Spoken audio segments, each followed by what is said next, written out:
里学习了也词汇，老段记了以后，三过来就是举行教会嘅部分咯。段卡伫尾度有人提到啊，偷掉嘅纪念品送俾屋企人老朋友。其實接送都會送東西俾屋企人，也係朋友。比方講，旅行嘅紀念品、老電路，嘅人哋出來好困難嘅，送東西俾屋企人嘅問題，行個回答咯。客家話會用辦講呢，唔會偷掉嘅物嘅送俾屋企人。你會挑些什麼送給家人？你會偷掉物嘅送俾屋企人？男士嘅愛用辦講呢？唔會偷掉物嘅送俾屋企人。我會挑些紀念品送給家人。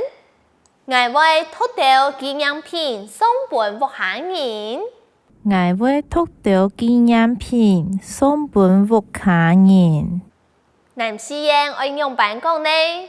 我會偷掉紀念品送俾屋企人。也係唔做地講，我會偷掉電路送俾屋企人。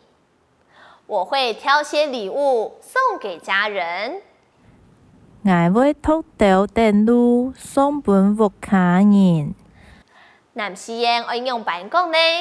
我會偷掉電路送俾屋企人。可能會偷嘅電路係圍巾，我會偷姜味嘅送俾屋企人。